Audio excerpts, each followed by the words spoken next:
Search and rescue efforts at the Surfside collapse site are speeding up after the remaining portion of the condo building was demolished over the weekend. Rescuers are now able to access areas that they weren't able to reach previously. The death toll, however, has risen to 28. 117 people are still unaccounted for. Officials say rescue efforts are intensifying. Heavy equipment is now fully engaged and able to navigate over the entire site, where before they were very limited. Operations seem to be moving much faster and will continue 24 hours a day for the indefinite future until everybody's pulled out of that site. So Brooke Shafer from our Miami station is with us now from Surfside to give us a bit of an update. So Brooke, after imploding the other section of the tower, the governor, DeSantis, said that the newly accessible section of rubble is from a section where there are probably many bedrooms located. Does that mean we could see, rescuers working quicker, perhaps an opportunity to at least reduce the number of people who are unaccounted for? Well, Anne-Marie, good morning. That is definitely the hope out here. And I can tell you all morning long, we've actually seen search teams going back and forth down this road, headed to and from the collapse site.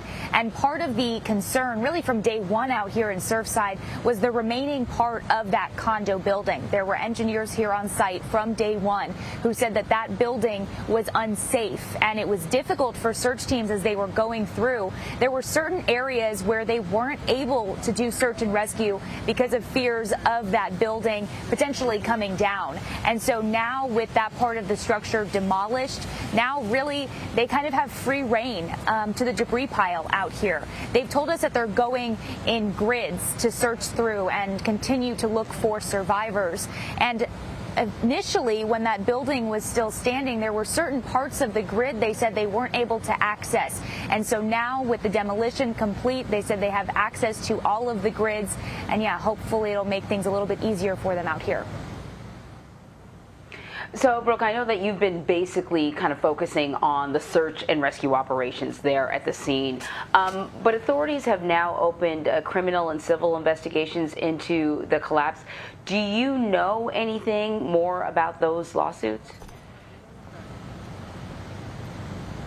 Yeah, well, basically those lawsuits are really trying to figure out why and how something like this could happen. I don't think it's surprising to say that we're seeing lawsuits now after a collapse like this. And the lawsuits are being filed not only by people who have loved ones still unaccounted for as of this morning.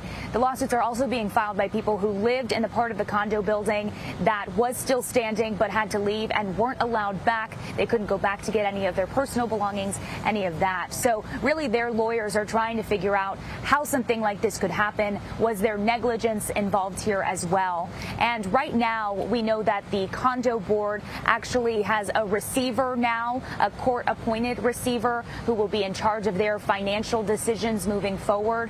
And the judge actually said that that receiver from here on out has the authority to start giving out some money to these families affected here, not only money to find new housing for those families who were impacted, but also a heartbreaking reality here, some money for families who now have to move forward with funeral arrangements.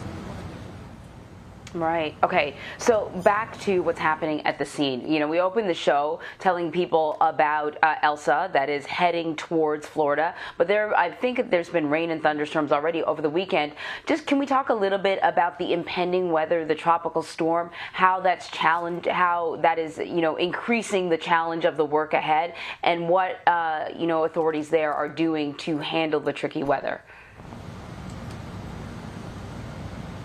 Well, Anne-Marie, even before Elsa, there was torrential downpours here almost every single day, really since day one of this search and rescue. So the weather from day one has been a challenge for these search and rescue teams. We've mentioned that the rescue teams can work in the rain and in some wind. It is South Florida. It is summertime in South Florida. They are used to weather, but once there is lightning and thunder, search and rescue needs to come to a pause so those teams can kind of get to safety. So definitely a concern concern here with any potential bad weather heading our way. I will say, though, we were expecting some bad weather a little bit earlier this morning, and that seems to have pushed off a bit.